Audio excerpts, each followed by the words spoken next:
Iran के सूबा Sistan में आज पाकिस्तानी शहरी कत्ल, तमाम अफराद को हाथ पांव बांधकर गोलियां मारी गईं। मकतूलीन का ताल्लुक पंजाब से है। ईरान के जिला महरस्तान के गांव हाइजाबाद में वर्कशॉप में रिहाइश पजीर थे। जाम बहक अफराद में दिलशाद, उसका बेटा नईम, जाफर, दानिश, नासिर और दीगर अफराद शामिल। ईरानी हुक्काम के मुताबिक हमलावरों की ताहाल शनाख्त न हो सकी। सदर, वज़ीर आज़म और दीगर का पाकिस्तानियों के कत्ल पर इजहार अफसोस, वाक़े की मजम्मत की।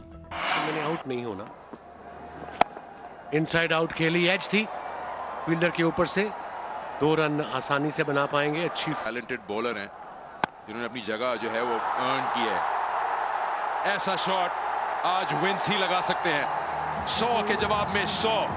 जेम्स विंस ने बता दिया कि उनकी सिलेक्शन सही थी। और इस बार ओवर एक्स्ट्रा खेल दिया इसको खुशदिल शाह ने। 4 और हासिल हो गए तो कर लीजिए अब 15 रन।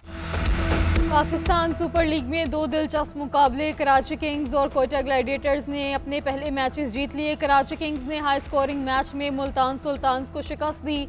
मुल्तान की टीम ने पहले खेलते हुए 234 रन बनाए। मोहम्मद रिजवान ने 63 गेंदों पर 105 रन की शानदार इनिंग्स खेली।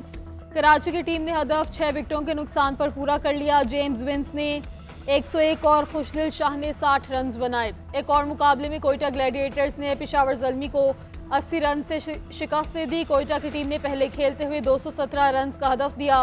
साउथ शकील 59 और फिन एलन 53 रन बनाकर नुमाया रहे। जवाब में पेशावर ज़ल्मी की टीम 15.1 ओवर में 136 रन पर पवेलियन लौट गई।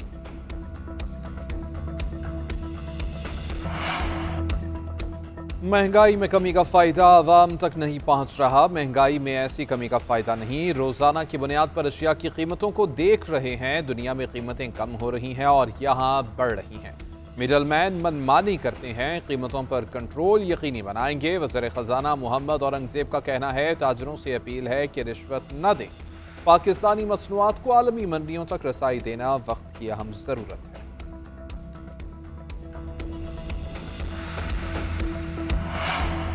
साबिक सदर आरिफ अलवी मुज़ाकरात के हामी। अमरीकी खबर एजेंसी को इंटरव्यू में कहा कि आइंदा इंतखाबात से मुतल्लिक मुज़ाकरात होते हैं तो खैर मकदम करेंगे। 8 फरवरी के इलेक्शन में हमारे वोट कम ना गिने जाते तो तमाम सूबों में हमारी हुकूमत होती।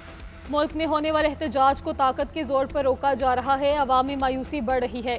बलोचिस्तान का नौजवान इस वक्त मायूस है क्योंकि उसकी आवाज़ नहीं सुनी जा रही।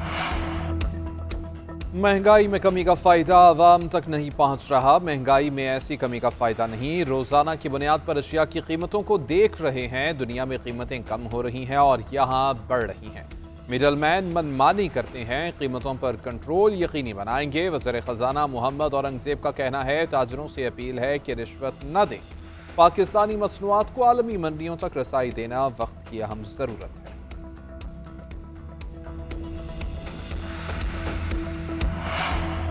साबिक सदर आरिफ अलवी मुज़ाकरात के हामी। अमरीकी खबर एजेंसी को इंटरव्यू में कहा कि आइंदा इंतखाबात से मुतल्लिक मुज़ाकरात होते हैं तो खैर मकदम करेंगे। 8 फरवरी के इलेक्शन में हमारे वोट कम ना गिने जाते तो तमाम सूबों में हमारी हुकूमत होती।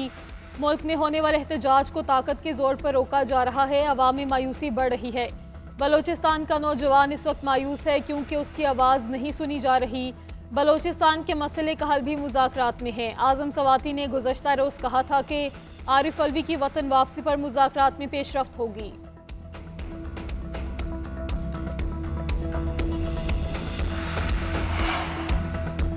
आज़म सवाती की कोशिश से हमारे मुतालिबात की राह निकलती है तो 100 बिस्मिल्लाह। आज़म सवाती अपने तौर पर कोशिश कर रहे होंगे। पार्टी से कोई ताल्लुक नहीं है। बानी से मुलाकात होगी तो पता चलेगा कि उन्होंने किसी को मुज़ाकरात का कहा है या नहीं। मुलाकातें इसीलिए नहीं होने दी जा रही कि अब हम पैदा हो। सलमान अकरम राजा ने डील की तरदीद कर दी। जबर के साथ शीरो शक्कर नहीं होंगे। हम आईन व कानून और शफाफ इंतखाबात की बात कर रहे हैं। कोई सोच रहा है कि हम पतली गली से निकलने की कोशिश कर रहे हैं तो ऐसा नहीं है। नवाज शरीफ की लंदन में एवन फील्ड हाउस आमद। मुस्लिम लीग नून और तहरीक इंसाफ के वर्कर्स आमने सामने। बरतानी पुलिस ने PTI के कारकुन को गिरफ्तार कर लिया।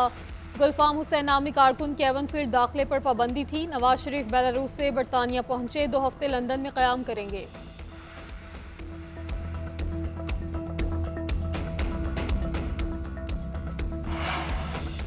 वज़ीर-ए-आज़म शहबाज शरीफ दौराए बेलारूस के बाद बरतानिया में मुकीम, लंदन में 3 रोज़ क़याम करेंगे। पार्टी क़यादत से अहम मुलाकातें होंगी। बरतानिया रवानगी से कबल वज़ीर-ए-आज़म शहबाज शरीफ का मिन्स्क में हैवी मशीनरी और गाड़ियाँ बनाने वाली फैक्ट्री का दौरा।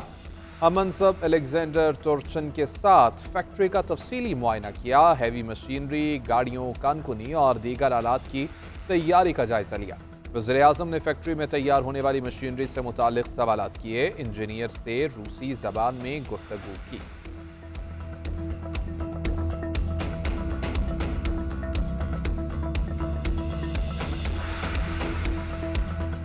पीपल्स पार्टी की नहरों के मामले पर हुकूमत से अलहदगी की धमकी। वज़ीर आला सिंध मुराद अली शाह कहते हैं, हमसे कहा जाता है कि हुकूमत छोड़ क्यों नहीं देते, नहरों पर हमारा मुतालबा ना माना तो ये भी कर लेंगे। वफाकी हुकूमत से कहा, एक्निक में नहरों का मामला लाओगे तो मुखालिफत करेंगे। मुश्तरका मफादात कौंसिल का इजलास नहीं बुला रहे, ताखीरी हरबे इस्तेमाल किए जा रहे हैं। जब पीपल्स पार्टी समझेगी कि जमहूरी तरीके से नहीं मान रहे, हम हुकूमत छोड़ने में 1 मिनट की ताखीर नहीं करेंगे।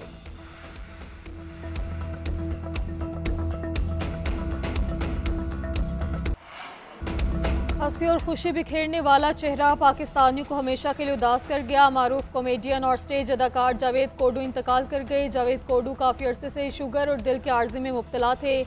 बेटे तैयब के मुताबिक अदाकार को अस्पताल मुंतकिल किया गया, जहां आखिरी सांस ली। जावेद कोडू ने ड्रामा आशियाना में बाबू के किरदार से शोहरत हासिल की। टीवी और थिएटर पर अपनी लाजवाल अदाकारी और मज़ाक की सलाहियत से करोड़ों दिलों को फतह किया।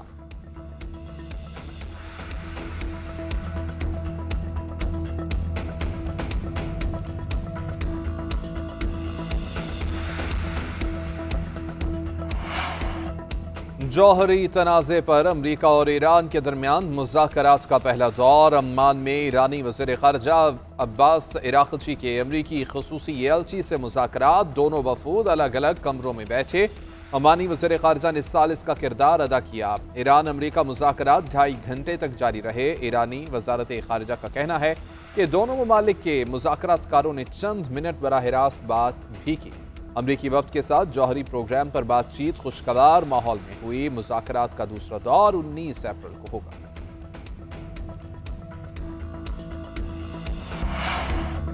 पहले ओवरसीज पाकिस्तानी कन्वेंशन का आज इस्लामाबाद में आगाज। तकरीब 15 अप्रैल तक जारी रहेगी। बैरून मुल्क मकीम नुमाया पाकिस्तानी शख्सियात शिरकत करेंगी। पाकिस्तान की तरक्की और पायदार मुस्तकबिल में ओवरसीज के किरदार पर गौर होगा। वज़ारत ओवरसीज पाकिस्तानीज़ का कहना है कि ये महज एक तकरीब नहीं बल्कि कौमी अज़्म का इजहार है। कन्वेंशन के इनेकाद पर बैरून मुल्क मकीम पाकिस्तानी हुकूमत के शुक्रगुजार हैं।